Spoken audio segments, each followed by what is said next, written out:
भोलेनाथ का कोई एक दिन तो है नहीं, हर दिन हमारे महादेव का ही है। फिर ये पूरा सावन का महीना जो एक महीना है, ये बिल्कुल अलग कैसे है? संसार पूरा का पूरा रंग रोगन होने लगता है इसके बाद प्रकृति में, कंदराओं में, हिमालय में, पर्वतों में, पहाड़ों में, जमीन में, खेती में, भूमि पर और वनस्पतियों में एक अलग रंग चढ़ने लगता है।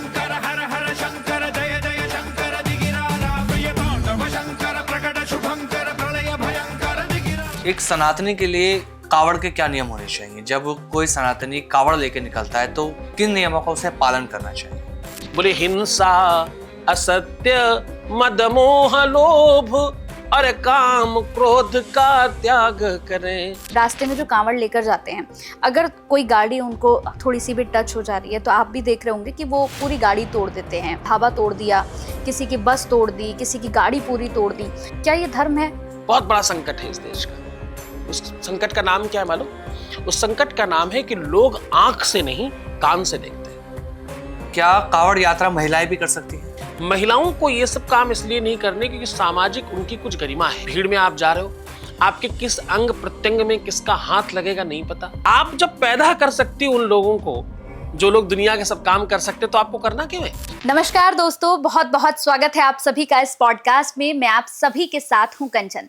आज का पॉडकास्ट भी बहुत ही अलग होने जा रहा है, बहुत ही खास होने जा रहा है। दरअसल सावन का महीना चल रहा है, श्रावण मास चल रहा है। ये पूरा महीना श्रद्धा का महीना है। कहते हैं हमारे भोले बाबा इतने मासूम हैं, इतने ज़्यादा सीधे हैं कि हमारे भोले बाबा किसी भी चीज़ से बड़े प्रसन्न हो जाते हैं। बस आपके अंदर जो भाव है, जो श्रद्धा है, वो पवित्र होनी चाहिए। आज हम श्रावण मास पर ही बात करने वाले हैं कि आखिर हमारे शिव को, हमारे महादेव को क्या कुछ पसंद है और इस श्रावण मास के अंदर ऐसे कौन से ग्रह हैं जो जाग जाते हैं और ऐसे कौन से ग्रह हैं जो शांत हो जाते हैं। ये पूरा महीना हमसे क्या कुछ कहता है। बात धर्म पर भी होगी और बात धर्म को लेकर आज हम आगे भी बढ़ाएंगे। बहुत से ऐसे सवाल होंगे जिन सवालों का उत्तर हमारे खास आज मेहमान देने वाले हैं इस पॉडकास्ट में। तो चलिए फिर इसे शुरू करते हैं। बहुत इंटरेस्टिंग, बहुत ही अच्छा होने वाला है आज का पॉडकास्ट, अंत तक जरूर देखिएगा। शुरू कर रही हूँ। हमारे साथ हमारे खास जो मेहमान हैं, बहुत ही खास हैं।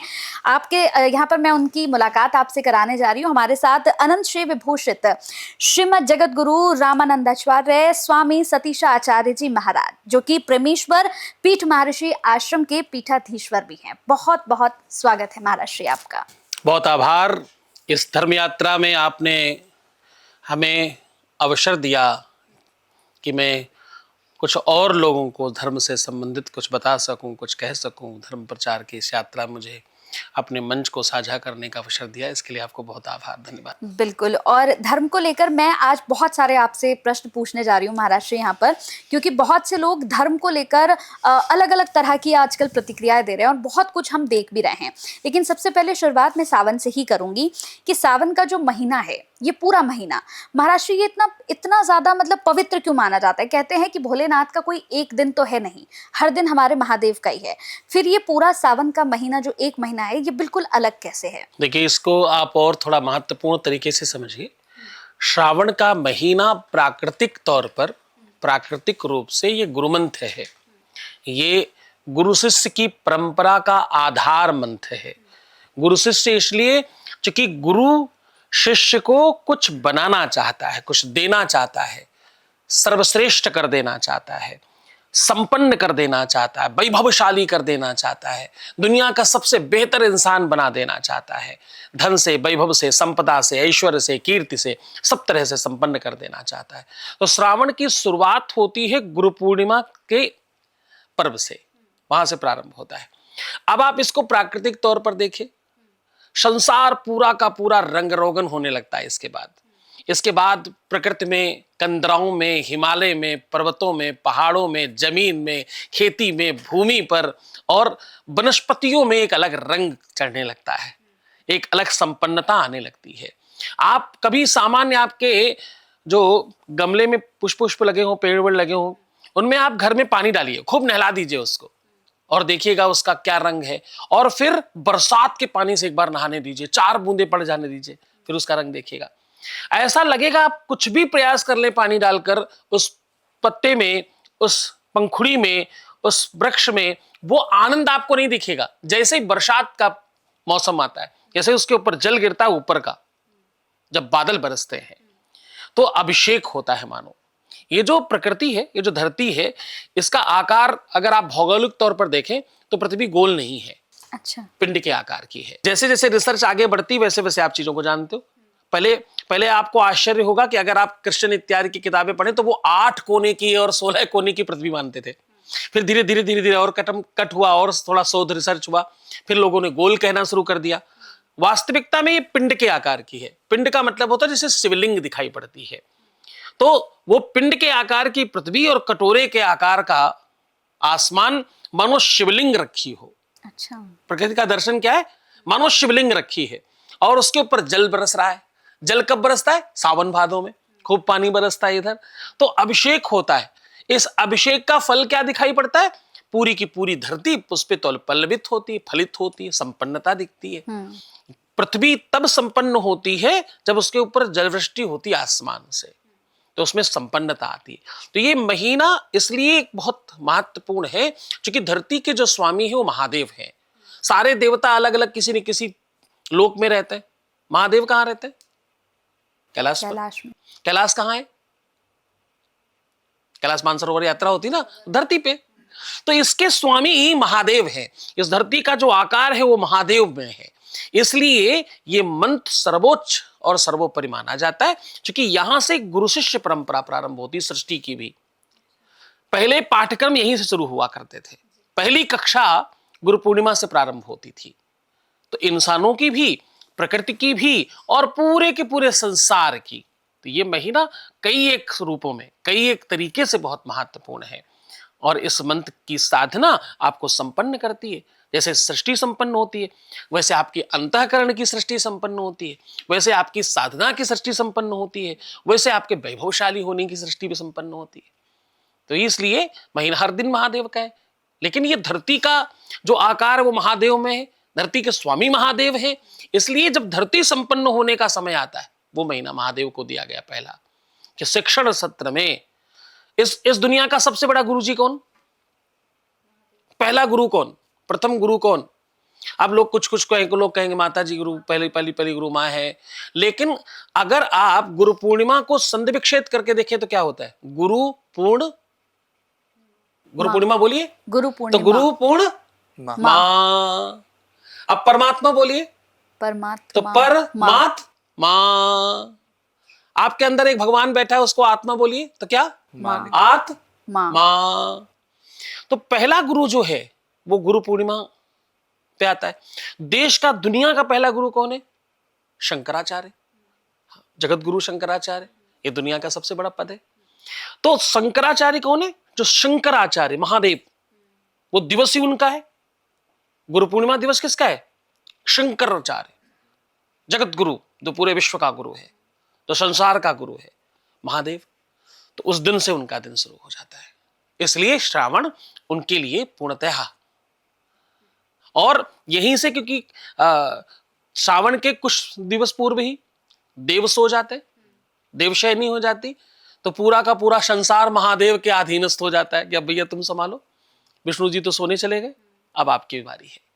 तो कई एक मायने में शास्त्रोक्त, व्यवहारिक तौर पर, आध्यात्मिक तौर पर, वैज्ञानिक तौर पर ये मंत्र महादेव का है और उन्हीं को ये पूरी तरह से समर्पित है।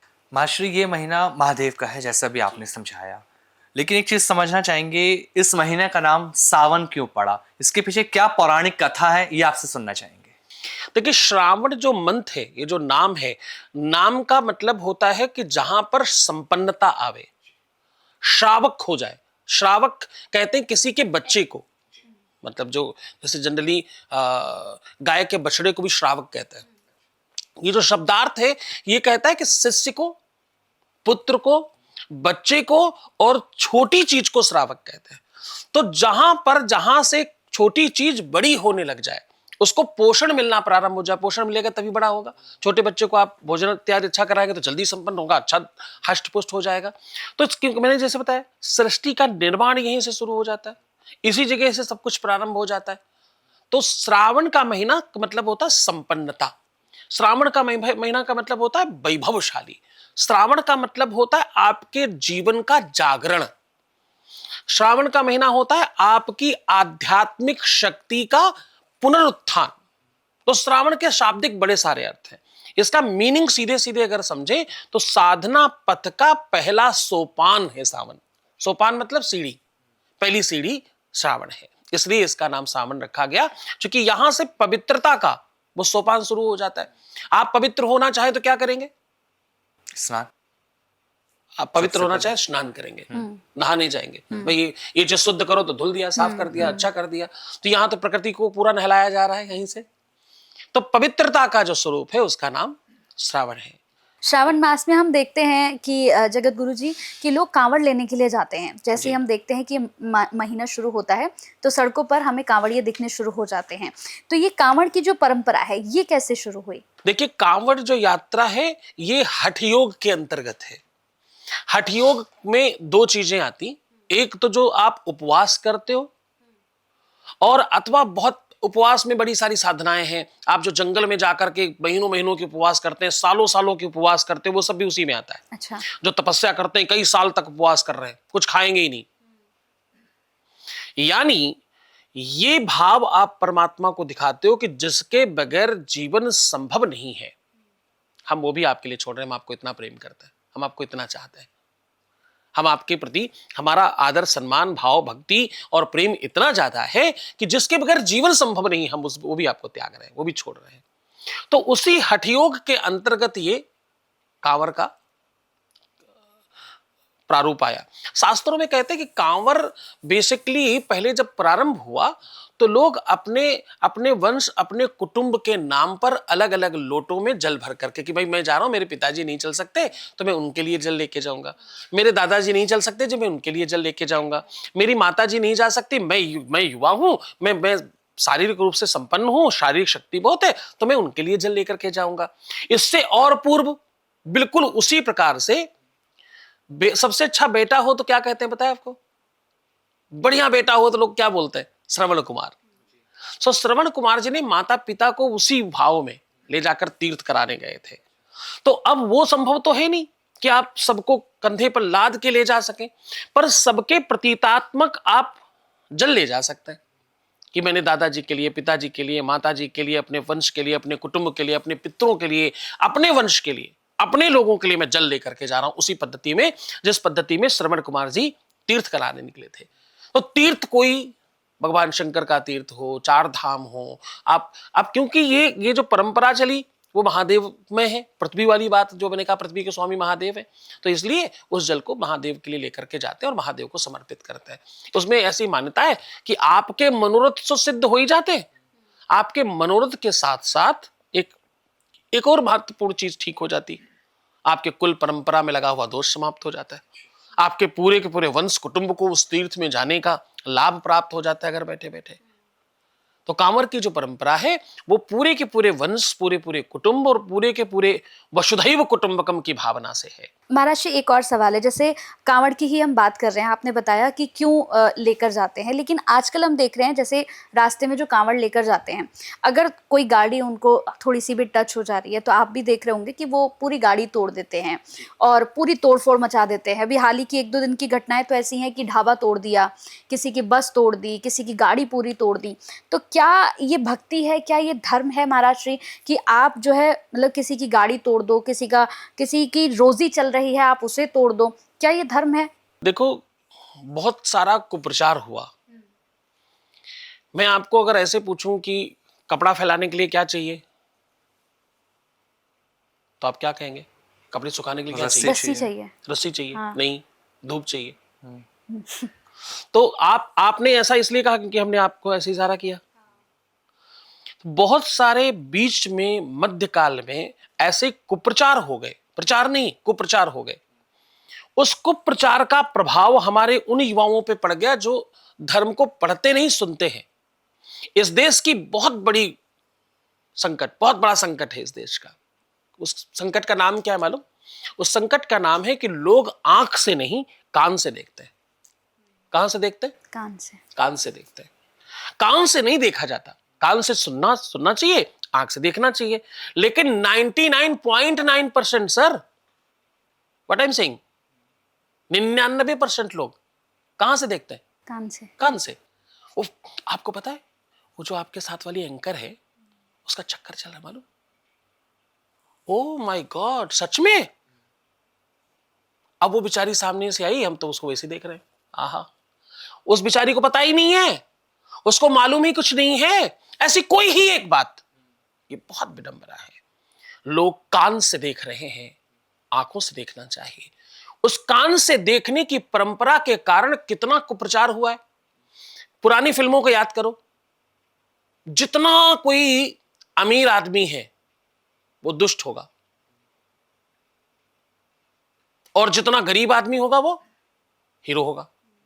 हीरो होगा तो गरीबी होगा, अमीर हीरो नहीं हो सकता कभी भी। किसी भी फिल्म में अमीर हीरो हो ही नहीं सकता, किसी सूरत पे नहीं हो सकता। मतलब क्या है? गरीबी रहो, क्योंकि हीरो रहना है। हर कोई हीरो बनना चाहता है, विलन कौन बनना चाहता है? तो मतलब गरीबी में रहना ये हमें सिखा दिया गया। हम कुली हैं तो हीरो हैं। अरे ये कोई बात है साहब? हमें अमीर बनने का शौक क्यों नहीं है? हमें अमीर बनने की ललक क्यों नहीं है? हमारे ऊपर क्या थोप दिया गया और हमने चुपचाप ले लिया? जितना अमीर आदमी है वो तो केवल खून पी करके ही बड़ा हो सकता है और कोई तरीका ही नहीं है। ये सच है क्या? ये रियल है क्या? कोई धर्म प्रवीण व्यक्ति अच्छा बिजनेस करे, व्यापार करे तो बड़ा आदमी नहीं हो सकता? बिल्कुल हो सकता है। लेकिन नहीं दिखाया गया। दिखा के एक आदमी नहीं, सालों साल यही दिखाया गया। कोई मुस्लिम है तो वो अच्छा ही होगा, कोई हिंदू है तो वो बुरा ही होगा। कोई, आप जातिगत कैसे अच्छा और बुरा कह सकते हैं? जो अच्छा है वो अच्छा है और जो बुरा है वो बुरा है। जो बिल्कुल संस्कृत में बात कर रहा है, शुद्ध हिंदी में बात कर रहा है, वो चंपू होगा। शक्तिमान देखिए, उसमें एक चंपू है, श्रीमान जी मैं आपसे वार्तालाप करने की स्थिति में अभी नहीं हूं, तत्परता के साथ मैं आपसे पुनः वार्ता संस्थापित करूंगा। अब ये जो भाषा बोल रहा है वो कौन है? वो चंपू है। गंगाधर है। उस पे हंसना चाहिए, वो हंसने की चीज है। अरे मतलब फिर संस्कृत पढ़ना ही नहीं है, फिर क्यों पढ़ना? ऐसी चंपू चीज क्यों पढ़नी है? यो चीज पढ़नी है जिसमें FUCK बोला जाए अपनी बेटियों के सामने, अपनी बहनों के सामने, अपने परिवार के सामने। वो संस्कृति यो है जिसमें दिव्यता है। वो तो चंपू है। वो कैसे? उसमें कोई स्वैग ही नहीं है, उसमें कोई स्टाइल ही नहीं है। तो ये सब क्या किया गया? थोपा गया। ऐसी ही एक चीज थोप दी गई जिसका ये प्रमाण है जो आप कह रहे हो। भगवान शंकर तो चिलम पीते, ऐसी बड़ी फोटोएं बनाई गई, ऐसी कई पिक्चरें क्रिएट की गई और कई तरीकों से इस बात को आपके अंदर थोप दिया गया कि वो तो चिलम पीते, वो तो चरस पीते, वो तो भांग खाते, वो तो भंगेड़ी है। अब वो खाते तो भगत भी खाएंगे। उन मूर्ख भक्तों को पूछो कि वो तो जहर भी पीते। विष पिया था, पी के दिखाओ। तुम भी शुरू करो भाई। उन्होंने पूरा 2-4 कटोरा पी लिया, 2-4 बूंद ही पी लो तुम, तो सत्यानाश ही हो जाएगा। कहने का सीधा तात्पर्य यह है कि आप अपने जीवन में क्या देख रहे हैं और क्या सुन रहे हैं, दोनों में भेद करना पड़ेगा और समझ कर आगे बढ़ना होगा। कान से नहीं देखना है, आंख से देखना है। भगवान शंकर चिलम नहीं पीते, ऐसा कहीं पूरे विश्व में कहीं लिखा नहीं है, किसी शास्त्र पुराण में नहीं है। पर आपको हजारों फोटोएं मिल जाएंगी, कोई विरोध करने वाला नहीं इस बात का नशे से जोड़कर कि आपके भगवान को, आपके ईश्वर को, आपके सर्वोच्च परमात्मा को, जो देवाधिदेव महादेव है, उसको भांग और धतूरा और मतलब चिलम में दिखाया जा रहा है। उसका मतलब ही नहीं पता। उसका मतलब केवल इतना है, विशस्व विषमौषधम।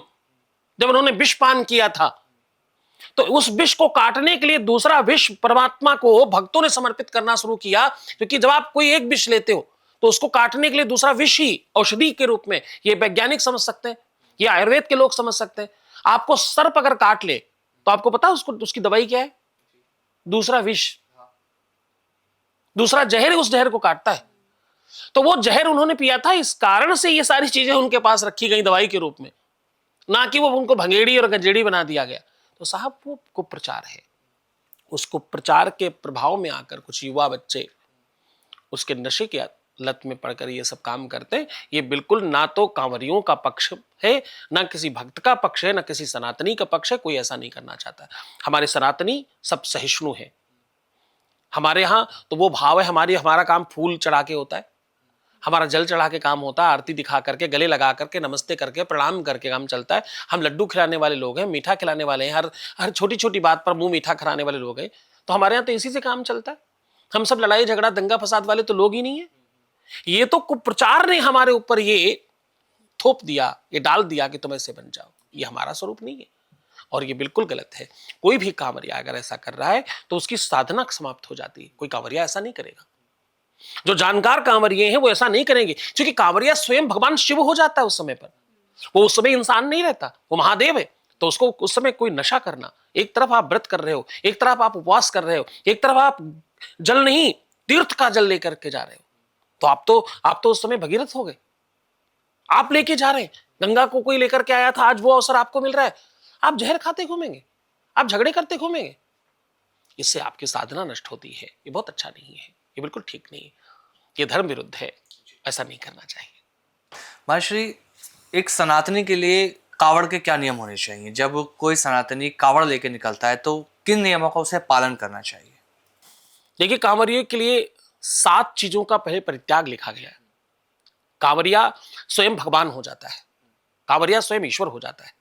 नियम तो ये तक है कि कांवरिया जब निकले तो उसके पूरे घर परिवार वालों को उसके प्रणाम करना चाहिए, उसके पैर धुलने चाहिए। जगह जगह वो अवसर मिले, उन कांवरियों के पैर धोए जाएं, ये प्रमाण है। और ऐसा करने पर क्या मिलेगा? ऐसा करने पर सारे तीर्थों का फल उस इंसान को मिलेगा जो कांवरियों का पैर धोएगा। अच्छा, लेकिन कौन से कांवरिये का? कांवरिया कौन होना चाहिए? ये तो एक तरफ की बात हो गई कि कांवरियों को भगवान मानो, कांवरिये का स्वागत भगवान की तरह करो, कांवरियों को विश्व के सर्वश्रेष्ठ व्यंजन खिलाओ, बढ़िया जगह जगह भंडारे लगाओ। कांवरिये का स्वागत सर्वश्रेष्ठ स्थिति में होना चाहिए। आपने पिछली बार देखा कि माननीय मुख्यमंत्री जी ने ऊपर से पुष्पों की वर्षा करी, भगवान मान करके उनको ईश्वर तुल्य स्वागत किया गया। ऐसा तो भगवान का स्वागत होता है। अब कांवरिये के नियम क्या है? कांवरिये का नियम यह है कि बोले हिंसा, असत्य, मद मोह लोभ और काम क्रोध का त्याग करें। क्या? हिंसा, असत्य, मद, मोह, लोभ, काम और क्रोध, ये 7 चीजें त्याग दें। अच्छा, उस समय नहीं करना, उस काल में नहीं करना, क्योंकि तुम उस समय अलग पदवी पर हो, अलग पीठ पर हो। जब मुझे जगत गुरु बनाया गया तो बोले रामानंद स्वयं रामो प्रादुर्भूतो महीतरे, तुम स्वयं राम हो गए हो, तुम स्वयं भगवान हो गए हो। अब इस मत के सारे साधु मुझे भगवान की तरह मानते हैं, ईश्वर की तरह मानते हैं। मुझे सिंहासन पर बिठाते हैं, मेरा दंड, मेरा छत्र, मेरा चमर साथ में मेरे चलता है। अब ये तो शूटिंग है, क्योंकि यहाँ पे अव्यवस्था है तो यहाँ कर नहीं सकते। लेकिन ये सब के बाद अब मेरी भी तो जिम्मेदारी है, अब मेरी भी तो, मुझे सब कुछ प्राप्त हो गया। अब मेरा धर्म क्या है? मेरा धर्म है इस पद की गरिमा बनाए रखना। मेरा काम है इस पद की गरिमा का पालन करना। अगर जगत गुरु समूचे विश्व के सब गुरुओं का भी गुरु हो गया, आज मैं कहीं जाता हूं तो बड़े बड़े गुरु भी, चाहे वो किसी भी मठ का पुजारी हो, चाहे महंत हो, उसे लेटकर प्रणाम करने की पद्धति है। लोग आसन छोड़ते हैं, क्यों? क्योंकि ये विश्व का सबसे बड़ा पद है, इसके बाद कोई पद ही नहीं है जी। तो ऐसे ही कांवरिये का पद सबसे बड़ा है। उस समय तो वो भगवान हो जाता है, ईश्वर हो जाता है। उस जाति, वो परंपरा, वो संप्रदाय, वो समुदाय कोई मतलब नहीं रखता। जैसे नवरात्रियों में छोटी सी बिटिया को लोग माता मानकर उसके चरण धोती, वैसे ही कांवरियों को भगवान शिव माना जाता है। इस समय ईश्वर तुल्य माना जाता है। ईश्वर गलत नहीं कर सकता, ईश्वर संहार नहीं कर सकता। ईश्वर को ये 7 चीजें, ना वो हिंसा करेगा, ना वो असत्य बोलेगा कि मेरे पास पैसे नहीं, पैसे दे दीजिए, मेरी मदद कर दीजिए, ये कांवरिया नहीं करेगा। तो हिंसा, असत्य, मद में नहीं आएगा। अरे मैं तो कांवरिया हूं, मैं भगवान हूं, मेरा तो बाप कुछ नहीं है मेरे सामने, गाड़ी कैसे आ गई?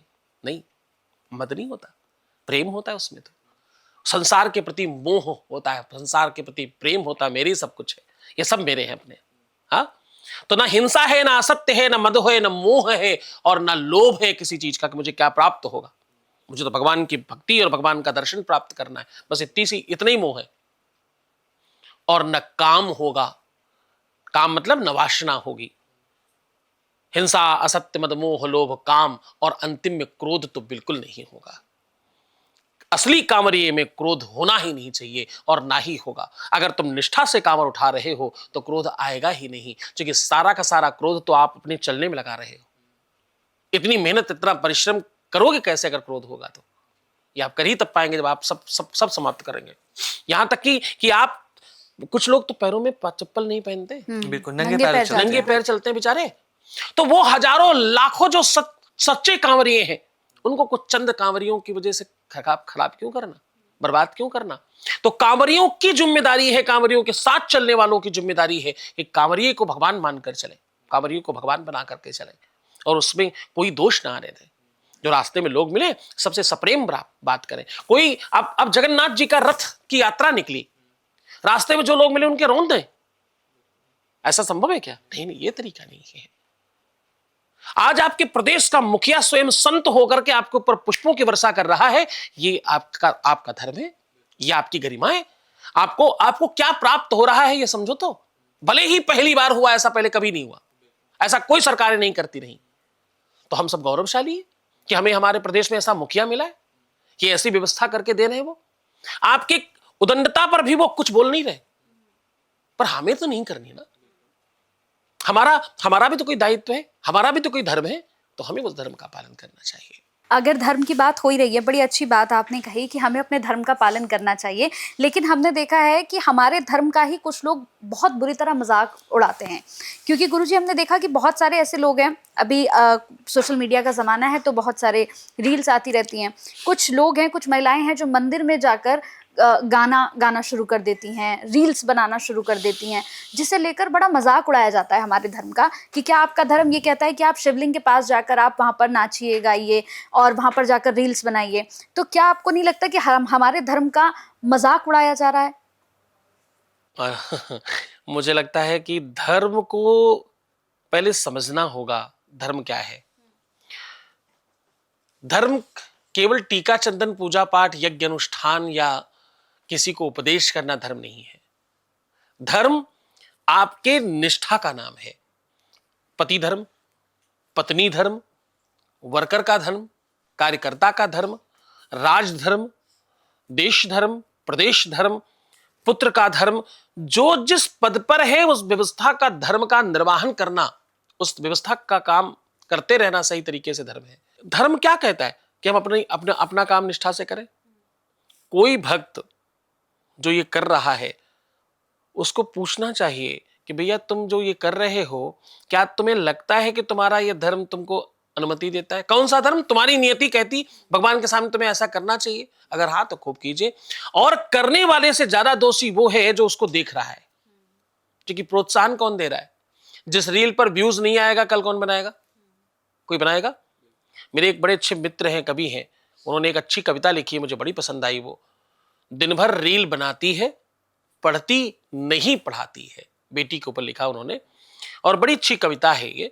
अंतिम में वो पूरी की पूरी कविता का सारांश ये है कि एक गरीब बाप की बेटी, उस पिता ने किस्तों पे लेकर के बेटी को मोबाइल दिया ताकि वो पढ़ सके, तो वो पढ़ती नहीं पढ़ाती है, दिन भर रील बनाती है। वो रील बनाने लग गई, अंत में कोई पंचर वाला लड़का उसको पसंद आया उसी रील को बनाते हुए, और उस रील को देख करके बड़े बड़े बूढ़े लोग आनंद ले रहे हैं, जबकि उनकी पौत्री और उनकी नाती के एज की बिटिया है। चाहे तो वो उसको अनसब्सक्राइब कर सकते हैं, ब्लॉक कर सकते हैं, कमेंट कर सकते हैं, अथवा रोक सकते हैं उसको, लेकिन लोग ये भूल जाते हैं कि आज हम किसी दूसरे की बिटिया और पौत्री पुत्री को देख रहे हैं, कल लोग हमारे यहाँ भी देखेंगे। आपकी बेटी जितनी शरीफ दिख रही है वो होगी कि नहीं ये दूसरों से पूछो, तुमको थोड़ी पता है। जैसे दूसरों वालों को तुमको पता है, वैसे तुम्हारे वाले को दूसरे को पता है। तो कुछ भी सुधारने के लिए हमको भी सुधरना होगा। उस कविता का अंत का सारांश ये है कि वो बेटी गलत व्यक्ति से विवाह कर लेती है और अंत में जाकर नहर के किनारे एक बक्से में कटी पड़ी मिलती है। तो पिता अपनी बेटी के 100 के बाद भी कुछ और तो नहीं कर रहा, पर अभी भी उस मोबाइल की किस्त चुका रहा है। उसका सारांश मुझे बहुत पसंद आया कि आज हर घर में ये हो रहा है। रील का प्रभाव क्या है? बननी चाहिए कि नहीं बननी चाहिए? बिल्कुल बननी चाहिए। अगर कोई कंस्ट्रक्टिव काम कर रहे हो 100% होना चाहिए, पर इसका प्रभाव क्या है? इसका बड़ा प्रभाव वो है कि आप वो इनहेल कर रहे हो जो तुम्हारे जीवन को बर्बाद कर रहा है।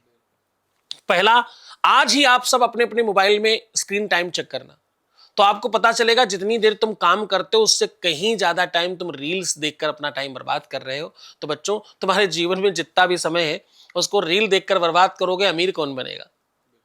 तुम तो गरीब ही रह जाओगे। तुम तो रील देख रहे हो, रील देखने के पैसे तो मिलते नहीं। सही बात। देखने जिसको तुम देख रहे हो उसको भले थोड़े पैसे मिल रहे हो, तुमको तो नहीं मिल रहे। तो तुम गरीब रह जाओगे अगर तुम रील देख रहे हो, क्योंकि कोई भी व्यक्ति आजकल 2-4 घंटे से कम रील नहीं देखता। कोई भी, कह रहा हूं 99.9% लोग कम से कम 2-4 घंटे देखते हैं, और देखने वाले तो 8-8, 10-10 घंटे, 12-12 घंटे भी रील देखते हैं। सुबह दोपहर शाम, जहां फुर्सत मिली शुरू। और इसका दूसरा प्रभाव क्या है? तुम जो देखोगे, जो सुनोगे, जो खाओगे, जो पियोगे, जो छुओगे, वही महसूस करोगे और वही बन जाओगे। गलत चीजें देखने के बाद क्या होता है? आपके ऊपर प्रभाव पड़ता है, फिर आपका शरीर एक्टिव होता है उस तरह से, और उसी प्रकार की सोच डेवलप होती। आज मान लीजिए आपने किसी फिल्म में रोते हुए किसी इंसान को देखा, कोई ऐसा सीन देखा जिसमें रोने का भाव है, आप कितने ही कम भावुक हो, आप रोने लग जाएंगे, जबकि आपको पता है नौटंकी चल रही है, आपको मालूम है कि ये नाटक चल रहा है, फिर भी आप रो देंगे। तो इसका मतलब क्या है? इसका मतलब जो तुम देखते हो उसका सीधा प्रभाव आप पर पड़ता है। तो भैया, गलत चीजें देखोगे, गलत प्रभाव पड़ेगा, माइंड में गलत चीजें आएंगी, फिर क्या होगा?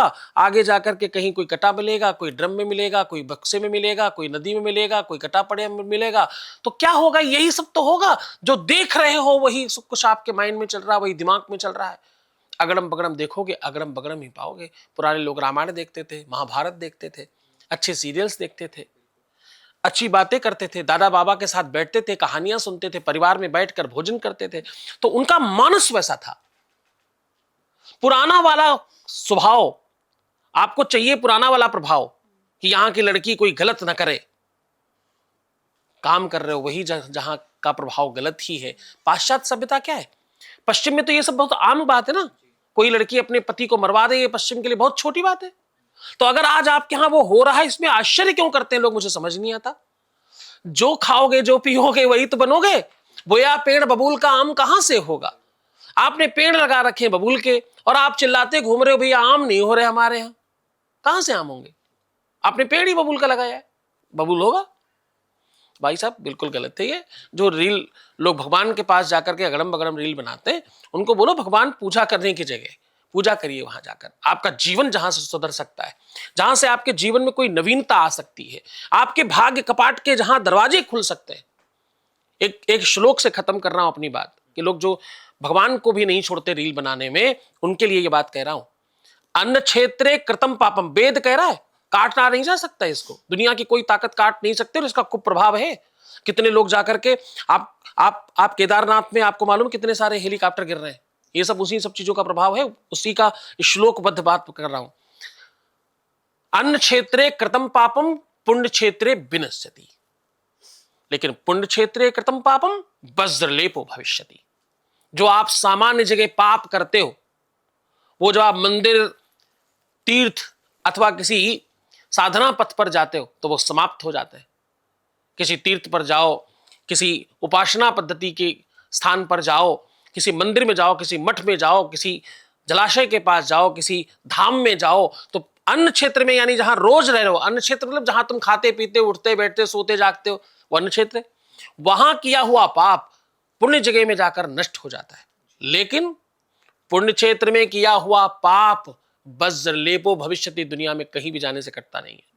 तो कम से कम वहां मत करना, क्योंकि वहां जाने से सब समाप्त हो जाएगा और बहुत नुकसान होगा। मास्टर, इसी से जुड़ी एक चीज और आपसे अब मैं पूछना चाह रहा हूँ। जब हम कांवड़ का समय अब देखते हैं, सावन महीना चल रहा है, बहुत सारे शिव भक्त हमें दिखते हैं जाते हुए।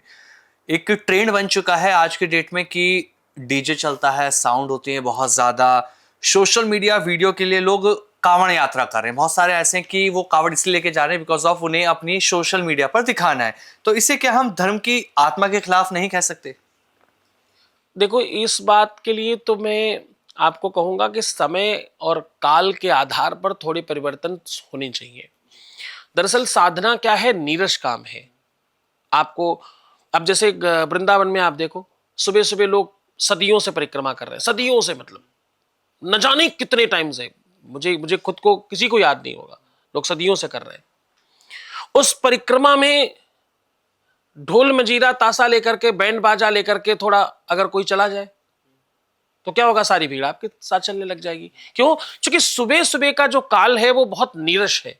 उस समय कोई कोई आवाज नहीं, कोई कौतूहल नहीं है, कुछ नहीं, और आप माला लेकर के चुपचाप चले जा रहे हैं, राधे राधे राधे राधे राधे राधे, कृष्णा कृष्णा कृष्णा कृष्णा, जय श्री कृष्णा जय श्री कृष्णा जय श्री कृष्णा जय श्री कृष्णा, ओम नमो भगवते वासुदेवाय, आप लगे अपने अपने मंत्र में और चले जा रहे हैं चले जा रहे हैं चले जा रहे हैं। कोई कोई शोरगुल नहीं है, कुछ नहीं, नीरस है, उसमें कोई रस नहीं है। आत्मिक रस है, भक्ति रस है, अध्यात्म रस है, पर वैसा कोई कर्णप्रिय रस नहीं है। अब उसमें समटाइम कुछ लोग परिक्रमा करने आते हैं, गोवर्धन की परिक्रमा आते हैं, उसमें हो हल्ला करते हैं, खूब शोर मचाते हैं, खूब डीजे बजा कर जाते हैं। वैसे कांवर में भी कुछ लोग ढोर मजीरा ताशा लेकर के, डीजे लेकर के, कुल भजन गा करके तब जाते हैं। संगीत क्या है कि थोड़ा आपके शरीर में रोमांच डालता है, आपके रक्त में संचार बढ़ा देता है, थोड़ा उत्साह बढ़ जाता है, उसमें कोई बहुत आपत्तिजनक बात नहीं है। ये करने में कुछ नहीं, आपत्ति नहीं है। कोई अनकंस्ट्रक्टिव काम करना, अतिक्रमण करना, चाहे वो वाणी से अतिक्रमण किया जाए, चाहे शारीरिक रूप से अतिक्रमण किया जाए, वो गलत है। शोर मचाओ, भगवान के नाम बोलो, भजन गाने में कहीं साउंड बजने में, संगीत बजने में कर्णप्रिय लगता है, तो वो नीरस काम भी थोड़ा रसवान हो जाता है। तो यद्यपि ये शास्त्रोक्त नहीं है, लेकिन फिर भी क्षम्य है, किया जा सकता, बुराई नहीं है उसमें। उसमें कोई आप ऐसा पाप नहीं कर रहे हो कि भाई कोई गलत काम आपने कर दिया। आप काम तो वही कर रहे हो, दवाई वही है, बस आपने शहद में डालकर खा ली है, बस इतना सा हुआ, तो वो बुरी बात नहीं, वो तो कर सकते हैं। लेकिन बहुत से लोग ये कहते हैं कि जैसे अभी आमिर ने कहा कि कांवड़िए जो है वो डीजे लेकर जाते हैं, बहुत शोरगुल करते हैं और बहुत डीजे पर धुन बजाते हुए कांवड़ लेने के लिए जाते हैं। लेकिन बहुत से लोगों का कहना है, जैसे ही हमारा ये कांवड़ का समय शुरू होता है तो लोग कहते हैं कि ये जो छूट होती है ये सिर्फ सनातन धर्म में ही है। अगर किसी और धर्म की अगर मैं बात करूँ, अगर उसमें हम कुछ भी करते हैं, हमारा कोई त्यौहार आता है, हम अगर सड़क पर बैठकर नमाज भी पढ़ना चाहते हैं तो इसकी भी हमें छूट नहीं है। लेकिन सनातन धर्म में इतनी छूट है कि आप डीजे बजाकर सड़क पे आराम से नाचते गाते कांवड़ लेने जा सकते हो। तो ऐसा क्यों, ये भेदभाव क्यों? नहीं, इसमें भेदभाव नहीं है। विश्व का कोई भी धर्म अपने अपने अपने पर्वों का उत्साह मनाता ही है। उत्साह मनाने में किसी भी प्रकार की कोई रोक टोक न कभी थी और न शायद कभी हो पाएगी, क्योंकि ये संसार का नियम है ना। पूरी की पूरी जो जनता है उन्हीं के आधार पर नियम बनते हैं। तो जो लोग हैं रहने वाले संसार में, उनके आधार पर नियम बनाए जाते हैं। आप मुस्लिम धर्म में देखिए, मुहर्रम में वो जब ताजिए निकलते हैं तो उनके भी खूब साउंड बजता है, खूब हो हल्ला होता है, हाय हुसैन हम न थे, खूब चिल्ला कर जा रहे होते हैं। आमिर साहब बताएंगे, ऐसा होता है। आप बकरीद में खूब उत्साह मनाया जाता है, ईद में खूब आनंद मनाए जाते हैं, कव्वालियाँ होती, खूब लोग उत्साह मनाते हैं। आप क्रिश्चियन धर्म में देखिए, वो लोग वो एक अलग तरीके के उनका साजबाज होता है, उसको बजा करके यात्राएं निकालते हैं जीसस मैरी और उसके लिए। आप सिखों में देख लीजिए, गुरु ग्रंथ साहब की जब यात्रा निकलती तो खूब कीर्तन नृतन करते हुए लोग जाते हैं, उनके हाथ नगर कीर्तन और ये सब बड़ा बंधा हुआ है। विश्व का कोई भी ऐसा धर्म, विश्व का कह रहा हूं, इंडिया का नहीं, विश्व का कोई भी ऐसा धर्म नहीं जिसमें उत्साह मनाना नहीं बताया गया हो। उत्साह मनाते ही हैं सारे, अतिक्रमण सब में मनाए। अब वो मुहर्रम में तुम तलवारें लेकर के निकलो तो मना करना पड़ेगा ना, किसी को लग गई, किसी को कुछ हो गया, आप अतिक्रमण क्यों करना भाई? तलवार लेकर निकलना, भाले कलशी लेकर निकलना, पूरे सड़कें जाम कर देना, लोगों को मारना काटना गलत है ना। मेरे कांवरियों के लिए जैसे मैंने कहा कि वो अतिक्रमण कर रहे हैं तो गलत है, वैसे उनके लिए भी गलत है। तो दुनिया में कोई भी अतिक्रमण कर रहा वो क्षम्य नहीं है, वो सरकारें भी नहीं क्षम्य करेंगे, ना कोई संसार का संत, ना जगत गुरु, न शंकराचार्य और ना ही कोई सरकार इसके लिए कैसे आपको अलाउ करेगी। आप अतिक्रमण ना करें, अपना धर्म सहिष्णुता से, दिव्यता से, जो आपके नियम है वो सब मनाइए। सड़क पर नमाज पढ़ना मना नहीं है, अतिक्रमण मना है। सड़क पर ही क्यों पढ़ना, जब आपके पास व्यवस्था है, अरेंजमेंट है, तो वैसे कर सकते ना। सड़क पर थोड़ी मना हमें नमाज पढ़ने के लिए। नमाज तो कहीं भी पढ़ी जा सकती है। नमाज का मतलब क्या है? वो जो परमात्मा का जहां पर भी इबादत की जा सके, तो वो आप कहीं खेत में कर सकते हो, कोई जगह की मांग करके कर सकते हो, किसी पार्क इत्यादि में जाकर कर सकते हो, जहां आपका बाहुल्य क्षेत्र है वहां एक जगह बैठकर कर सकते हो। सड़क पर क्यों करना है? अब कांवर की मजबूरी है कहीं एक जगह जाना, एक स्थान से एक स्थान पर जाना है, तो उसके लिए कोई रूट बनाना पड़ेगा, जो रूट बना उसी में जाना पड़ेगा। तो कहीं ना कहीं नियम और कानून किसी भी मजहब, पद्धति और धर्म को लेकर के नहीं, आवश्यकता, व्यवस्था और सिस्टम और नियम को लेकर बनाया जाता है। उसके आधार पर होगा तो सबके लिए क्षम्य है। महाशय एक चीज और जानना चाहते हैं, क्या कांवड़ यात्रा महिलाएं भी कर सकती हैं? अच्छा प्रश्न है। देखो, महिलाएं ऐसा दुनिया का कोई काम नहीं जो नहीं कर सकती। जी। मुझे कभी किसी एंकर ने ही पूछा कि महाराज श्री शंकराचार्य क्यों नहीं बन सकती कोई महिला। पिछली बार कुंभ में भी बड़ी बात उठी, वो क्या सखी करके थी, उन कोई किन्नर संप्रदाय से, हिमानी सखी या कोई क्या नाम था, उनको शंकराचार्य बनाने के लिए बड़ी कवायतें आई। तो किसी ने मुझे पूछा कि महिलाएं शंकराचार्य क्यों नहीं बन सकती। तो मैंने उनको पूछा कि शंकराचार्य आपको बनना क्यों है। तो उन्होंने कहा कि क्यों, कोई पुरुष बन सकता तो स्त्री क्यों नहीं बन सकती, स्त्री में क्या कमी है। तो मैंने कहा हर चीज बनने के लिए कमी ही नहीं देखी जाती, कमी या अच्छाई का संदर्भ नहीं है। जी। कोई भी स्त्री किसी की का पति नहीं बन सकती, उसको पत्नी बनना है, तो भेद है। और दूसरा सबसे बड़ी बात, जब आप शंकराचार्य को पैदा कर सकती हो तो आपको शंकराचार्य बनने की आवश्यकता क्या है? बिल्कुल बिल्कुल। परमात्मा ने ऑलरेडी आपको इतना दुनिया का बड़ा पद दे रखा है, तो आपको वैसे काम क्यों करने, हल्के फुल्के सामान्य कामों में क्यों आपको जाना है? अब प्रधानमंत्री ही प्रदेश का मुख्यमंत्री क्यों नहीं बन सकता? अरे प्रधानमंत्री बन गया तो मुख्यमंत्री उतर के क्यों बनने आएगा? वो कोई डीएम किसी थाने का इंचार्ज क्यों नहीं हो सकता? तो ये प्रश्न ही अपने आप में कहीं ना कहीं मुझे लगता है अशिक्षा का दर्शन है। जिसने पढ़ा नहीं है, जिसे जाना नहीं, जिसको पता नहीं, वो संसार के लोग ऐसी बातें करते हैं। लड़कियां कोई भी ऐसे काम इसलिए नहीं कर सकती कि सामाजिक रूप से उनकी अपनी गरिमा है। जैसे मेरा अपना प्रोटोकॉल है, मेरी अपनी व्यवस्था है, मैं संत हूं, मैं एक ही समय भोजन करता हूं, मैं सोपाकी हूं, खुद बनाकर भोजन करता हूं। मैं सड़क पर कहीं पर भी किसी भी व्यक्ति के साथ भोजन नहीं कर सकता, कहीं पर कुछ भी बिक रहा हो मैं नहीं खा सकता। क्यों नहीं खा सकते? मर्यादा है हमारी, मुझे नहीं खाना, मेरी गरिमा है। नदी के किनारे बंधे होने का मतलब यह नहीं है कि नदी को रोक लिया गया है या नदी को कुछ कम कहा गया है। नदी के किनारे बांधने का मतलब यह नहीं होता कि उसका आंकलन कम है, उसकी सुंदरता है। वो किनारे बंधे तो बढ़िया बहती, किनारे टूट जाए तो क्या होगा? भूचाल आएगा, भवंडर आएगा, बाढ़ आएगी। महिलाओं को यह सब काम इसलिए नहीं करने क्योंकि सामाजिक उनकी कुछ गरिमा है। भीड़ में आप जा रहे हो, आपके किस अंग प्रत्यंग में किसका हाथ लगेगा नहीं पता। आपके शारीरिक गठन बढ़न ऐसा है जिसको सामाजिक रूप से हर तरह से नहीं रखा जा सकता। तो हर एक चीज की व्यवस्था है। आप जब पैदा कर सकती हो उन लोगों को जो लोग दुनिया के सब काम कर सकते, तो आपको करना क्यों है? आप तो आशीर्वाद दो, वो करके आएंगे। आपके भाई हैं, आपके बच्चे हैं, आपके पति हैं, आपके दोस्त हैं, वो करेंगे ना। हर काम के लिए एक नियति है। आप कैमरा सोचे मैं माइक क्यों नहीं बन सकता, माइक सोचे मैं कैमरा क्यों नहीं बन सकता। तो ये तो सब अनर्गलता है, ये कुप्रचार है, ये गलत चीजें हमारे दिमाग में डाल दी गई हैं और इस तरह थोप दी गई है कि हमको वही सच लगने लगा है। बार बार झूठ भी बोला जाए तो वो सत्य हो जाता है।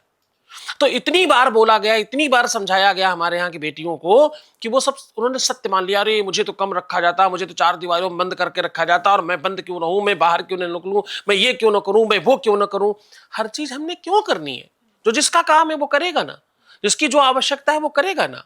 द्वारपाल का काम है द्वारपाल बनना, अंगरक्षक का काम है अंगरक्षक होना, एक अधिकारी का काम है अधिकारी बनना। जो जिसकी व्यवस्था है उसमें रहने में ही आनंद है। वो व्यवस्था तभी चलती है। कोई परिवार, कोई सिस्टम, कोई व्यवस्था, कोई संप्रदाय और कोई कंपनी या कोई संस्था या पूरा देश एक व्यवस्था के आधार पर चलता है। उस व्यवस्था को तोड़ेंगे तो सब खराब हो जाएगा। आज एक बिटिया कई लाख रुपए की नौकरी करे और अपने कई 100 करोड़ के बच्चों को बर्बाद कर दे, ये अच्छा है? आप चिंतन करके देखिए। आप पति पत्नी दोनों कई लाख रुपए कमा रहे, पति की भी 2-4 लाख रुपए की सैलरी है, तुम्हारी भी 2-4 लाख सैलरी, मैंने मान लिया। अब तुम्हारा बच्चा कौन पाल रहा है मालूम? 10,000 रुपए की नौकरानी। तो वो 10,000 की नौकरानी का बुद्धि विवेक, उसका सोच, उसका विचार, उसकी चिंतन, उसकी प्रणाली, उसकी शिक्षा, उसका ज्ञान 10,000 वाला ही होगा। तो ध्यान रखना, तुम्हारा बच्चा उसी लेवल पे बनेगा जैसा उसका है। तो जब तुम उसके बच्चे को ये सोच लेना कि ये क्या बनेगा, वही तुम्हारा बच्चा बनेगा, क्योंकि मैक्सिमम टाइम तो वो उसके साथ रह रहा है। तो कई सौ करोड़ रुपए की संपत्ति तुमने बर्बाद कर ली, और मान लीजिए वही 2-4 लाख का नौकरी न करके तुमने परिवार संभाल लिया होता, बच्चे संभाल लिए होते, तो क्या होता? आपके घर में आईएएस पैदा होता, आपके घर में कोई विशिष्ट राजनेता पैदा होता। क्यों? क्योंकि उसको परवरिश देने वाली जो मां है वो कई लाख रुपए मंथ की सामर्थ्य रखती है, उसकी क्षमता अकूत है, वो उस क्षमता को उसमें लगाएगी। तो जिस क्षमता को जहां लगाना चाहिए वो कम नहीं है कोई। अगर उस बात को हम किस नजरिए से देख रहे हैं, 6 को 9 देखो कि 9 को 6 देखो, आपकी नजरिया है, आपकी नजरें हैं। वो 2-4 लाख रुपए में दूसरों के यहां अपन टाइम खराब करें, अथवा अपने लाडलों को, अपने बच्चों को सर्वश्रेष्ठ बनाकर खड़ा कर दे, उनको ऐसा बनाकर खड़ा कर दें कि सारा वो 50 लाख, 2 करोड़, 6 करोड़, 10 करोड़ की सैलरी लेकर के आए, पर मंथ 10 करोड़, 20 करोड़ रुपए कमा कर लेके आए। इसमें क्या बुराई है? और मैं तो बहुत ज्यादा बता रहा हूं, कितनी तो ऐसी बेटियां हैं जो 20-25 हजार में नौकरी कर रही हैं, पर बच्चे को नहीं पालना। अच्छा, बच्चे को नहीं पालना यहां तक भी सामान्य है, सास भी नहीं होनी चाहिए घर में। बच्चा कौन पालेगा मूर्खों? बच्चे को कौन संभालेगा? तुम्हारी संतति को कौन संभालेगा? तुम्हारे भविष्य को कौन संभालेगा? एक सास की 2-4 बातें सुन लेने मात्र में तुम्हारे अपने लाडले को क्या प्राप्त होने वाला, तुम क्यों नहीं सोच पा रहे हो? मैं माना तुम्हारी सास बुरी है, मैं मान लेता हूं थोड़ी देर के लिए, बुरा तो कोई होता ही नहीं, आपकी नजरिया में बुरा है, पर सोच कर देखिए कि उसकी 2-4 बातें सुन लेने पे तुम्हारे लाडले को कितना लाड प्यार मिलेगा, उसको उसे संवर्धन कितना मिलेगा। और या तो कहो कि तुम्हारा पति खराब है जिसको उसने पाला है। एक प्रोडक्ट जिस कंपनी का ऑलरेडी सुपर हिट है, उस कंपनी को तुम खराब कह रहे हो? हाँ उसको कह रहे हो कि ये बेकार है, कैसे पॉसिबल है? तो साहब, चिंतन, सोच प्रणाली, वो कुप्रचार, उससे बाहर आने की आवश्यकता है। हम लोग हिंदुस्तानी, सनातन धर्म सब चिल्ला रहे हैं, मान कहां रहे? मानना भी तो है। हम बदलेंगे तो जग बदलेगा, हम बदलेंगे तो संसार बदलेगा। हमको तो अमेरिका वालों की तरह रहना है, पर वहां का कुप्रभाव कौन लेगा? जो तुम आज एसी चला के यहां पर बैठे, एसी का कुप्रभाव कौन लेगा? अपन नहीं लेंगे ना। एक गांव में काफी सारे लोग रहते थे। एक बड़ा भगत था, उसने भगवान को कहा, भगवान मेरे संकट ज्यादा है, मेरे संकट बहुत बड़े, आप एक काम करो, हमारे बगल में गुप्ता जी रहते हैं, हमारे वाले उनको दे दो, उनके वाले हमारे उनको दे दो। तो भगवान ने कहा ठीक है, कल एक काम करो, पूरे गांव के लोग अपना अपना संकट की पोटली बना करके मंदिर में लेके आना, फिर जिसको जो समझ में आए ले जाना उठा करके, जिसकी चाहो तुम उठा लेना। ऐसा किया गया। 150 लोग गांव में रहते थे, सब अपनी अपनी संकट की पोटली बना करके लेके आए। अब जब पोटलियां निकलने लगी घर से, तब पता लगा, अरे बाप रे, इसके घर की इतनी बड़ी पोटली, ये तो बड़ा खुश दिखाई पड़ता था। अच्छा, इसके घर की, अरे बाप रे बाप, ये तो ट्रक में लेके आ रहा है। तो लास्ट में ये हुआ कि जिन्होंने भगवान से कहा था कि मुझे किसी और का संकट दे दो, मेरा वाला किसी और को दे दो, वो बोले नहीं भाई, मेरा ही बहुत है, मैं तो अपने में ही संतुष्ट हूं, मुझे अपनी वाली पोटली दे दो, मेरी तो सबसे छोटी है। कम से कम मैं अपने संकटों को डील करने की ताकत तो रखता हूं, क्षमता रखता हूं। मुझे पता तो है मेरे घुटने में दर्द होता है, तो मुझे मालूम है भैया फलाना तेल में लगा लेता हूं, ठीक हो जाता है। अब दूसरे का क्या पता वो क्या करता है, उसको क्या संकट है। हमारे तो घुटने में दर्द था, उसको घुटना ही नहीं था। हमारे तो दर्द ही था, उसको तो घुटना ही नहीं है। तो वो लेकर मैं क्या करूंगा? जब उनकी नींद खुली तो उन्हें लगा स्वप्न में हो, लेकिन वो स्वप्न उनको जागृत कर गया। तो जीवन में आप दूसरों को देख करके, अमेरिका वाले को देख करके आप कैसे जीवित रहोगे भैया? उसका संकट भी आपको पता करना पड़ेगा। जब वो रंगे चुंगे घूम रहे हैं, वो जीन्स पहनकर घूम रहे हैं, तो आपको यह समझना पड़ेगा वो लालायित है धोती पहनकर घूमने के लिए। पूरे इस्कॉन को आप देखिए, कितने अंग्रेजों को यहाँ धोती कुर्ते में घुमा रहे, लड़कियां उनकी धोती और बढ़िया वो पहनकर घूम रही, टीका चंदन लगा के घूम रही। हमारे यहाँ की लड़कियां यो बनी घूम रही।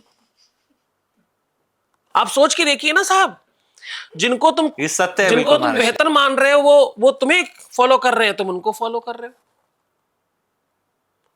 कुप्रचार है ये मात्र हमारे ऊपर थोपा गया अरेंजमेंट है। हमारे यहाँ के बच्चे निर्वस्त्र होते जा रहे हैं धीरे धीरे, उनके यहाँ के बच्चे सवस्त्र होते जा रहे हैं धीरे धीरे।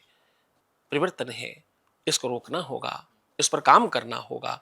यहां फिर अगेन कह रहा हूं, आंख से देखा करो और कान से सुना करो, लोग कान से देखते हैं और आंख से सुनते हैं, बहुत गलत है। जैसे अगर हम बात ही कर रहे हैं इसकी, तो एक और चीज़ मैं पूछना चाहूँगी। हम देख रहे हैं कि अमेरिका की ही चीज़ों को लोग फॉलो कर रहे हैं। वहाँ पर एक चीज़ चलती है कि रिश्तों को लेकर ना, वहाँ पर जगत गुरु जी, वहाँ रिश्तों को लेकर लोग इतना सोचते नहीं हैं। आज शादी हुई है, कल अगर रिश्ता अच्छा नहीं चल रहा है तो वो छोड़ते हुए ज़्यादा दिमाग नहीं लगाते। तुम्हारी मेरी नहीं बन रही है, हम तुम्हें छोड़ रहे हैं।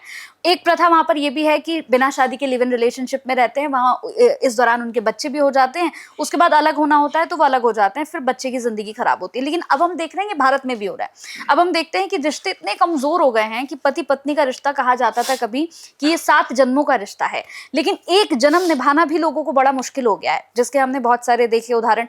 कहीं पति को मार दे रहा है, कोई पत्नी को ही मार दे रहा है, कहीं किसी शादीशुदा होने के बाद किसी और से संबंध बन जा रहा है। तो ये सारी चीजें क्यों हो रही हैं? इसका फिर वही अगेन आपको बता रहा हूँ, ये हर घर घर की कहानी हो गई। बहुत तलाक की संख्या बढ़ गई।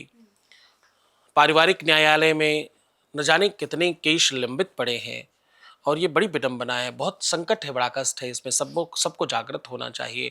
इसमें सबको बहुत लगने की आवश्यकता है। ये इसलिए भी आवश्यक है वार्ता, क्योंकि हर परिवार की बात है ये। हम जो देख रहे हैं, जो उल्टी सीधी चीजें आप देखते हो, आपके दिमाग में वही चलता है। असंतुष्टा द्विजानष्टा, यानी आप जब बहुत सारे तरीके के स्वाद ले लेते हो जीवन में, तो आपको एक स्वाद के साथ रुकना मुश्किल हो जाता है। आपके बहुत दोस्त हो जाएं, बहुत मित्र हो जाएं, आपके पास बहुत सारे ऑप्शंस खुल जाएं। आप आजकल भोजन में आप देखते हैं कि बहुत सारे व्यंजन रखे होते हैं। उसमें सबसे बड़ी मुश्किल क्या है मालूम आपको? वो किसी व्यंजन का स्वाद नहीं ले पाता इंसान। वो छोटी सी प्लेट में सब रखना है, और सब ये उधर जा रहा, वो उधर जा रहा, वो उधर जा रहा, वो उधर जा रहा है। और मैक्सिमम टाइम क्या होता है कि आपका पेट फालतू चीजों से भर जाता है। अच्छी चीज तक आप पहुंचते तब तक आपके पेट में जगह नहीं बचती। आपको लगता है यार वो क्यों खा लिया, ये खाना चाहिए था। बस ऐसे ही रिश्तों के साथ हो रहा है कि आपके जीवन में इतने सारे ऑप्शंस हैं खुले हुए। ये दोस्त है, ये कम दोस्त है, ये ज्यादा दोस्त है, ये और ज्यादा दोस्त है, ये और कम है, ये फलाने का दोस्त है, ये दोस्त का दोस्त है। इससे सिर्फ यहां तक की बात होती है। ये जितनी सारी चीजें हम पश्चिमी कलेक्ट कर रहे हैं, ये बिल्कुल उस तरीके से है। हमारे कहावत कहा जाया करता था, पहने कुर्ता पर पतलून, आधा फागुन आधा जून। 50-50 नहीं चलता, 100-100 चलता है। या तो 100% अमेरिकन हो जाओ और उसको पूरा अपनाओ, सोच लो कोई बात नहीं। 100 लोग भी जीवन में आएंगे तो कोई संकट की बात नहीं है। एक तरफ हमें पतिव्रता, पतिपरायणता और सती सावित्री पसंद है, और दूसरी तरफ मैं केवल बेटियों की बात कर रहा हूं, दूसरी तरफ मुझे अमेरिकन यो पसंद है, स्वैग पसंद है, स्टाइल पसंद है, बराबरी पसंद है, और न जाने क्या क्या। बराबरी का मतलब जो है ना, वो लोगों ने गलत तरीके से रखा है। बराबरी कभी हो ही नहीं सकती एक स्त्री और एक पुरुष में, कभी नहीं हो सकती। जीवन में अगर कुछ नहीं हो सकता उसका नाम है बराबरी, हो ही नहीं सकती। हमेशा लड़का बड़ा रखा जाता है शादी में, कारण नहीं पता ना तुमको, इसलिए तुम मूर्खता कर रहे हो। बराबरी चाहिए, बराबरी चाहिए, बराबरी चाहिए। हो ही नहीं सकती बराबरी कभी लड़का और लड़की की, जीवन में नहीं हो सकती। कोई नहीं कर सकता, विश्व में कोई नहीं कर सकता। क्यों नहीं हो सकती बराबरी? बराबरी इसलिए नहीं हो सकती क्योंकि लड़की कई हजार टाइम ज्यादा बड़ी है लड़के से। लड़की का दिमाग, लड़की का विवेक, लड़की का चिंतन, लड़की की शक्ति, लड़की की एनर्जी, उसकी पावर, उसकी सामर्थ्यता सब बहुत बड़ा है। एक लड़की पेट में तक ज्यादा जल्दी बड़ी होती है लड़के से। लड़की और लड़के कम टाइम, ज्यादा टाइम लेते हैं। लड़के ज्यादा टाइम लेते हैं पेट में, लड़कियां कम टाइम लेती हैं पेट में। पेट तक से ज्यादा बड़ी हैं, और कहां से बात करा जाए। इस कारण से लड़के की एज ज्यादा रखी जाती, लड़की की कम रखी जाती, ताकि वो मैच कर सके लड़का, सोच में भी, विचार में भी। शारीरिक आयु का मतलब नहीं है, सोच और विचारों का मतलब है। लड़की बहुत बड़ी है, बहुत विशाल है, उसको अपनी सामर्थ्य का पता नहीं। बराबरी चाहिए, बराबरी चाहिए। बराबरी चाहिए का मतलब यह होता है तुम अपना सत्यानाश ले रही हो। मतलब आपको ज्यादा चमकने वाला सोना चाहिए, मतलब आप आर्टिफिशियल की तरफ जा रहे हो। सोना तो वैसे ही होता है जैसा होता है, उसमें ज्यादा चमक कम चमक क्या होती है। गोल्ड तो गोल्ड है, उसमें क्या कम ज्यादा। तो बराबरी हो नहीं सकती जिसको आप बराबरी कर रहे हो। उसमें पुरुष ऑलवेज स्त्रियों से बहुत छोटा है, ये हमारे शास्त्रों ने पहले ही मान रखा है। बिना स्त्री के सामर्थ्य के पुरुष कुछ है ही नहीं। पुरुष कमा कर ला सकता है, पूरा संभालने का काम तो स्त्री का ही है घर में। मैं आपको, हमारे साथ आप घूमिए, 10-10, 15-15 हजार रुपए की कमाई में आप घरों में चल करके देखिए, वो आपको संपन्नता दिखेगी, आपको आनंद आ जाएगा, आपको आश्चर्य होगा ये परिवार चल कैसे रहा है। फिर आप उसके घर की महिला को देखिएगा, स्त्री को देखिएगा, उसमें सामर्थ्य है, इसलिए तो हमें हमारे यहाँ उसको लक्ष्मी कहा जाता है। कई कई लाख रुपए कमाने वाले उस तरह नहीं रह पा रहे, कारण घर की लक्ष्मी, घर की बिटिया, वो लड़की जो संभाल रही है पीछे से सारा कुछ। हम सबकी माओं ने ऐसे ही संभाला है। बहुत छोटे से सामर्थ्य में पूरा घर चलता था, सब पूरा हो जाता था, कुछ कमी नहीं पड़ती थी। हम हर त्योहार पर नए कपड़े पहनते थे, हाँ जी ना जी, पहनते थे ना। हम हर पर्व पे, हर त्योहार पर, हर अच्छे काम पे, हर शादी ब्याह में नए कपड़े पहनते थे। अगर सोचो आज कौन पहनता है, वही प्रेस होके आ जाते। इतना सब कुछ भी करते थे और पैसे इतने से थे हम पे। ये सब सामर्थ्य उस महिला का है, उस स्त्री का है, जिसने अपनी शक्ति खो दी, अपनी सामर्थ्य खो दिया। बराबरी करना है, बराबरी करना है। अरे तुम आसमान में बैठे हो, जमीन से बराबरी करने का मतलब ही नहीं है कहीं दूर दूर तक। धरती में 17 प्रकार के रसायन पाए जाते हैं। उसी धरती से मिर्च निकलती, उसी से गन्ना निकलता है, उसी से गेहूं निकलता है, उसी से आम निकलता है, उसी से दुनिया भर की चीजें निकलती, और उसी धरती से सोने चांदी हीरे जवाहरात निकलते हैं। अब उस धरती को बराबरी करनी किससे? सूखे पेड़ से। अब क्या बोले, क्या कहे इस बात पे? सामर्थ्यता नहीं समझना भी, लड़की को भगवान कहा गया हमारे शास्त्रों में। सावन कितने दिन का? 30 दिन। नवरात्रि कितने दिन की? 9 दिन। 36 दिन। 4 बार आते हैं। दुनिया में कोई पर्व इतना बड़ा है ही नहीं। आप कोई पर्व इतना बड़ा बताइए। आप शिवरात्रि बताइए, आप जन्माष्टमी बताइए, आप रामनवमी बताइए, दुनिया का कोई पर्व आप एक बताइए। विश्व की सबसे बड़ा पर्व नवरात्रि है, और वो 9 नहीं है, 4 नवरात्रि, मतलब 2 गुप्त और 2 सामान्य, तो 4 नवरात्रि है, 9 चौको 36 दिन की। इससे बड़ा कोई पर्व नहीं है। बेटियों को, हमारी बच्चियों को, हमारे यहां महिलाओं को सर्वश्रेष्ठ माना गया है, और उस सर्वश्रेष्ठता को समाप्त करने का कुप्रचार है बराबरी करो, बराबरी करो, बराबरी करो, बराबरी करो। कुप्रचार है। बराबरी करने में महिला का नुकसान है, पुरुष का नहीं। स्त्री का नुकसान है, बेटी का नुकसान है। इतना पढ़ लिख करके 2-4 लाख रुपए की नौकरी करना तब तक करना चाहिए, नौकरी पोकरी अगर करनी भी है, जब तक बच्चे नहीं हो जाए घर में। बच्चे होते ही छोड़ देना चाहिए कि अब तो हमारे घर में कोहिनूर हीरा आ गया है, अब नौकरी क्या करना है, अब तो इस हीरे को चमकाएंगे, इसको बेहतर बनाएंगे, इसको सर्वश्रेष्ठ बनाएंगे। आपकी सारी सामर्थ्य उसमें लगा दीजिए। मैं आपको सच कह रहा हूं, आपकी नौकरी की पूरे कार्यकाल को जोड़कर उसका आंकलन करना और एक अमाउंट सेट कर लेना, उससे कहीं ज्यादा आपके बच्चे में आ गया होगा, और छोड़ देना उतना ही नुकसान है।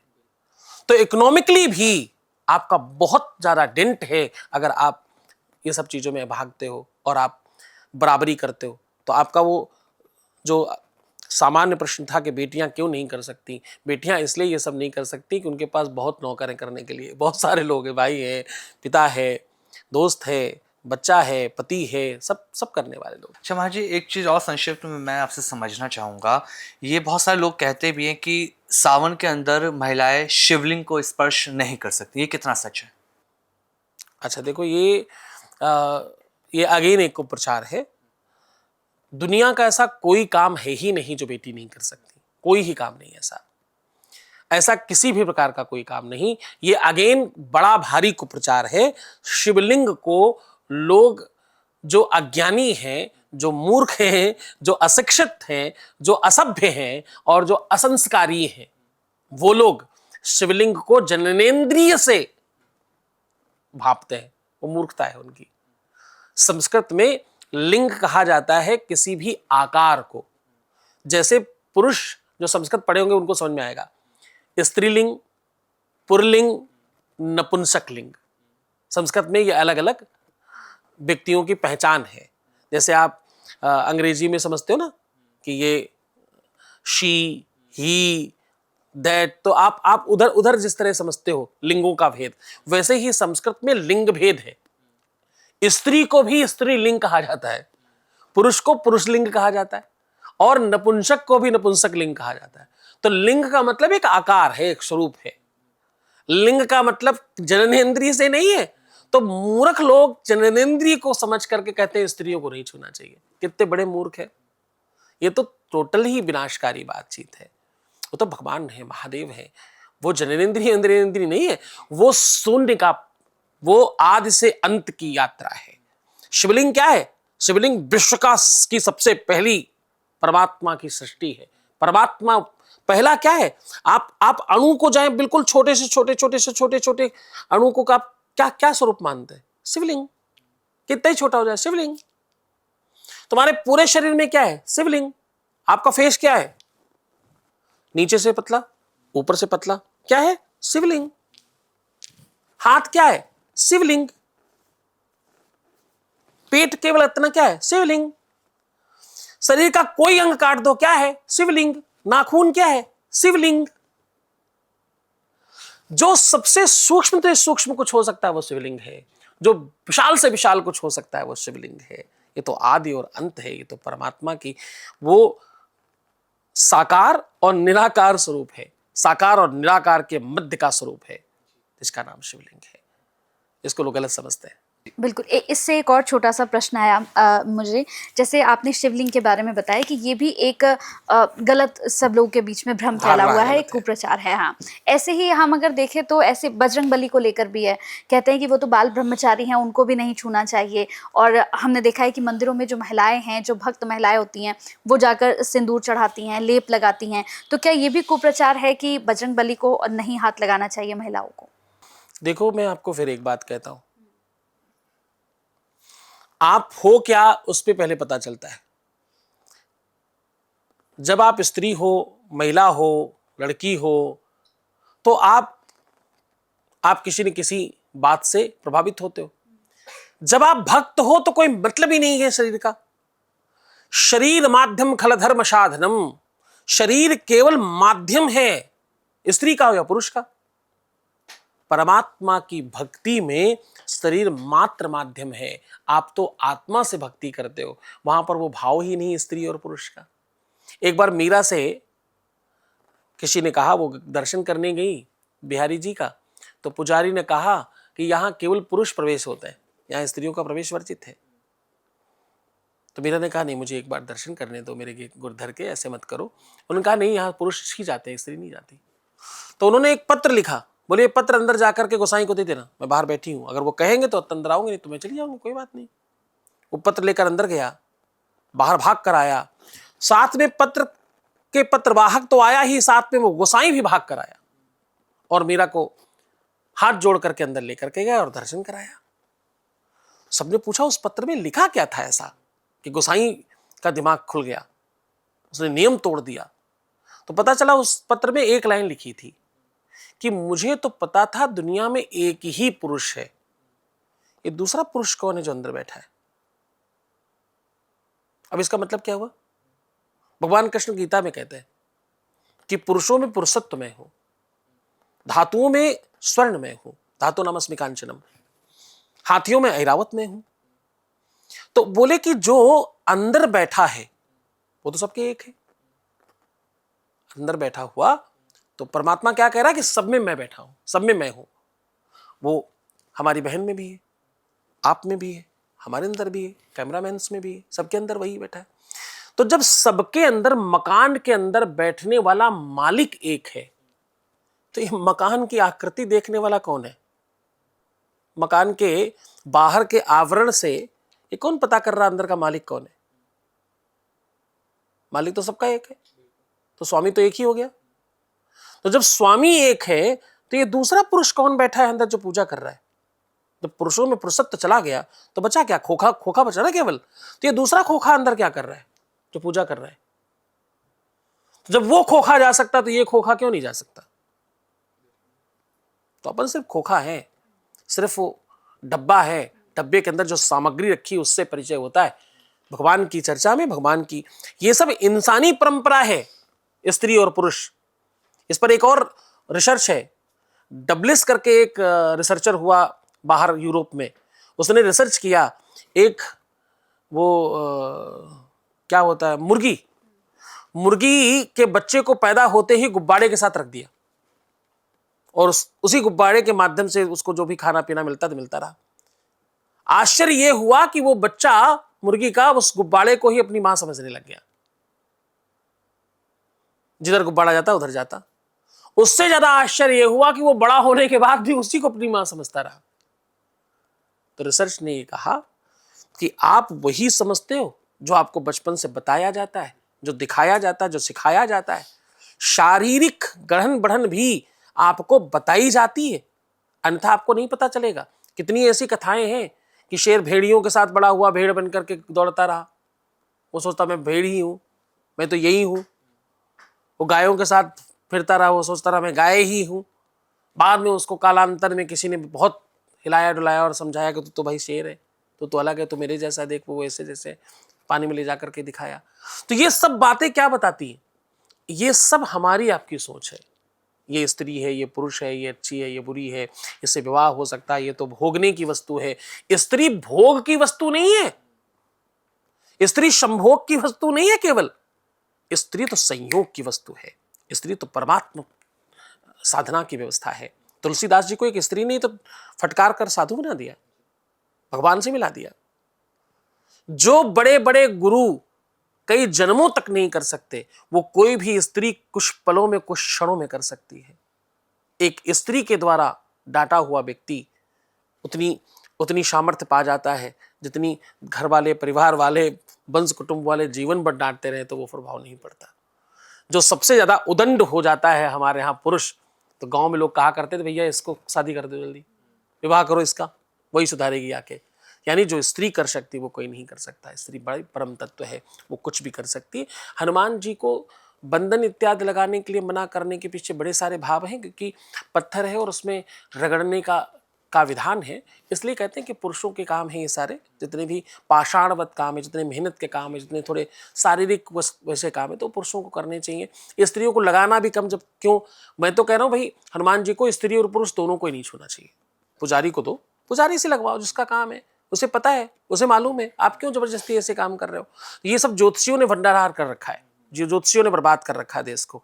हमारे देश की संस्कृति को खराब करने में जितना इस्लामिक व्यवस्था का हाथ है, जितना पाश्चात्य सभ्यता का हाथ है, जितना अंग्रेजों का काम है, जितना क्रिश्चियनों का काम है और जितना बाकियों का काम है, वामपंथियों का जितना काम है, उससे कई ज्यादा बड़ा हाथ ज्योतिषियों का है।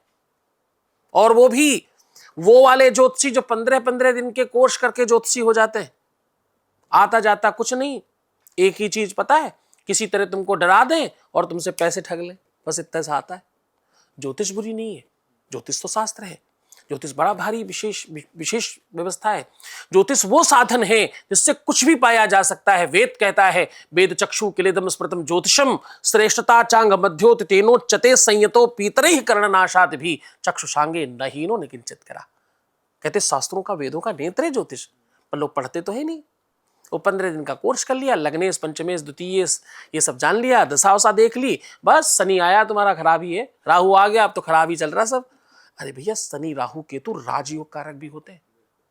तो कुल मिलाकर ज्योतिषियों ने, अर्धज्ञानी ज्योतिषियों ने, अल्पज्ञ ज्योतिषियों ने और गलत काम करते करते ज्योतिषी बन जाने वाली लड़कियों, महिलाओं ने, पुरुषों ने ज्यादा खराब किया है इसको। मास्टर, आखिर में आपका एक संदेश हम लेना चाहेंगे जो व्यूअर्स इस पॉडकास्ट को देख रहे हैं, सावन को लेकर और धर्म अध्यात्म को लेकर क्या संदेश आप देना चाहेंगे? श्रावण को लेकर के दो महत्वपूर्ण बातें। भगवान शंकर का अधिक से अधिक जलाभिषेक करें, पंचामृत अभिषेक करें, अथवा अभिषेक होते हुए दर्शन भी अगर आप करते हैं तो आपको पूरे अभिषेक का लाभ मिलता है।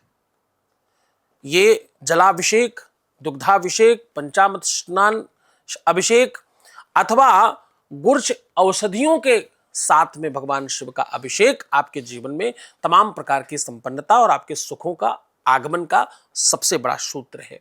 दूसरा एक बात और बताना चाहूंगा, लोग शमी को लेकर के बहुत भ्रमित रहते हैं। शमी नकली और असली अगर नहीं जानते तो आपको शमी चढ़ाने का फल नहीं मिलता। मैंने आज ही कोई महत्वपूर्ण ग्रंथ पढ़ रहा था तो उसमें शमी का परिचय लिखा है। शमी पत्र दो तरीके के होते हैं। एक वो होते हैं जिनके फूल पिंक और आखिरी में येलो और बाद में वो फिर सूख कर सफेद हो जाता है। पीले पिंक मतलब यानी गुलाबी फूल होते लंबे लंबे, और उनकी पत्तियां कैसी होती है, लंबी पत्ती और किनारे किनारे छोटी छोटी छोटी छोटी बहुत सारी पत्तियां होती। ये समी नकली समी है। असली समी 3-3 पत्तियों में होती है। इसके कई सारे लक्षण हैं देखने के, लेकिन 3-3 पत्तियों वाली जो समी मिले वो 100% असली समी है। और इसका जो फूल होता है वो वाइट और बहुत लंबा नहीं होता। इसके कांटे जल्दी टूट जाते हैं, इसके कांटे बहुत लंबे नहीं होते। तो भैया समी पत्र चढ़ाने से बहुत लाभ होता है। शमी शमयते पापम समी लोहक गंडकीम धावन अर्जुन बाणानाम शिवस्य प्रियवादिनीम। भगवान शिव को बहुत पसंद है, बहुत प्रसन्न करती है समी। शनि राहु केतु से शांति मिलती है, दुस्वप्न समाप्त होते हैं, आपके सपने साकार होते हैं, आपके जीवन में सब बुराइयां समाप्त होती हैं, पाप ताप को काटता है। लेकिन असली हो 3-3 पत्तियों वाली असली समी चढ़ाए, भगवान शिव आपका कल्याण करेगा। धर्म बस इतना सा ही है कि आप ईश्वर को ईश्वर माने। न जाने कितने ऐसे परिवार होंगे जिनके घर कई कई महीनों तक भगवान पेपर के ऊपर बैठे होंगे। जरा सोच कर देखिए, कौन ऐसा दुनिया का आदमी है कि भगवान साक्षात आ जाए तो पेपर पे बिठाएगा। तो बस भगवान को भगवान मानो। चीनी का, चिरौंजी दाने का, मिश्री का भोग लगाने के बजाय जो तुम खाओ अच्छा बुरा वो भगवान को खिलाकर खाओ। बस ये पद्धति ही भगवान की प्रेरणा और साधना है। भगवान को भगवान मानो, मूर्ति नहीं। जब आप उनको भगवान मानोगे, तुम नहाते हो, तुम धोते हो, तुम्हें कपड़े बदलने की आवश्यकता होती, तुम्हें वस्त्र बदलने की आवश्यकता होती, तुम अपने बर्तन धुलते हो बार बार, तुम अपने वस्त्र जो तुम्हारा आसन है जहाँ तुम सोते हो उसको परिवर्तित करते हो। बस उसी तरह उनका ध्यान रखो, तुम्हारे जीवन में सर्वविध कल्याण होगा, इसमें कोई संदेह नहीं। सर्वे भवन्तु सुखिनः, सर्वे सन्तु निरामयाः, सर्वे भद्राणि पश्यन्तु माँ कश्चित् दुःख भाग् भवेत्। मैं खूब आशीर्वाद देता हूँ, आप सब खूब प्रसन्न रहें, खूब आनंदित रहें, खूब आपका वैभव बढ़े, आपकी इच्छाओं की पूर्ति हो। श्रावण में महादेव की कृपा आप पर बरसे, और आपका, आपके तमाम दर्शकों का और आपकी सब टीम को बहुत बहुत धन्यवाद कि मुझे इस व्यवस्था में यहाँ आने का आपने अवसर दिया। इसके लिए आप सबका भी आपका बहुत बहुत धन्यवाद बहुत महाश्री, बहुत धन्यवाद। आप आए और इतनी ज्ञानवर्धक बातें सावन को लेकर आपने बताई। जय श्री राधे। जय श्री राम।